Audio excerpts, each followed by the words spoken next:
నీ పాలన ఎట్లా ఉందంటే 20% కమిషన్. మొన్న ఎక్కడో రేవంత్ రెడ్డి నాదంతా 2020 మ్యాచ్ అన్నాడు. అవును, నీది 2020 మ్యాచే. నీదేముంది నీ 2020లో?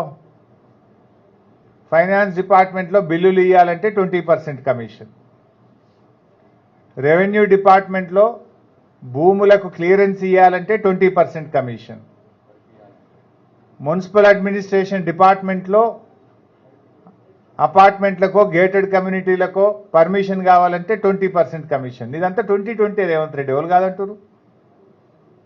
నీకు 2020 మీద ఉన్న ప్రేమ రైతులకు నీళ్లు ఇవ్వడం మీద లేకపోవడం వల్లనే ఇలా వరంగల్ జిల్లాలో పంటలు ఎండుతా ఉన్నాయి. ఈ పంటలు ఎండడానికి కేవలం కాంగ్రెస్ ప్రభుత్వ వైఫల్యం.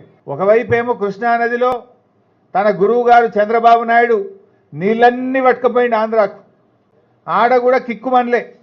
మీరు గమనించండి, మొన్న ఎప్పుడో చంద్రబాబు నాయుడు గారు నేను నీళ్ళు తీసుకుపోతా, గోదావరి నీళ్ళు బరాబర్ తీసుకుపోతా, మీరెవరు అడ్డుకోవడానికని మాట్లాడిండు. కనీసం రేవంత్ రెడ్డి అన్న మాట్లాడిండా? నీళ్ల మంత్రి ఉత్తమ్ కుమార్ రెడ్డి నోరిప్పిండా? ఎందుకంటే ఉత్తమ్ కుమార్ రెడ్డి పద్మావతి గారు విజయవాడకు పోయి చేపల పులుసు తినొచ్చారు చంద్రబాబు నాయుడు దగ్గర. రేవంత్ రెడ్డి ఏమో చంద్రబాబు నాయుడు ప్రజాభవన్కు పిలిచి ఈ మధ్య అడుగులకు మడుగులు వచ్చి ఆయనకు పాదపూజ చేసిండు. అందువల్ల మీకు అడిగే ధైర్యం లేదు, ప్రశ్నించే దమ్ము లేదు నీకు. ఉత్తమ్ కుమార్ రెడ్డి గారు కుటుంబ సమేతంగా పోయించిండు చంద్రబాబు నాయుడు గారి దగ్గర, మంచి భోజనం చేసి వచ్చిండు. రేవంత్ రెడ్డి గారేమో గురుదక్షిణ చెల్లిస్తుండు. దాంతో కృష్ణానది నీళ్లు మొత్తం కూడా ఆంధ్రాకు పోయినాయి. ఈరోజు నల్లగొండ జిల్లాలో పంటలు ఎండిపోతున్నాయి.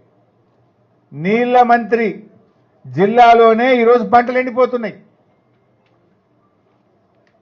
అదేవిధంగా ఇలా ముఖ్యమంత్రి జిల్లా మహబూబ్ నగర్లో కూడా ఈరోజు పంటలు ఎండిపోతూ ఉన్నాయి.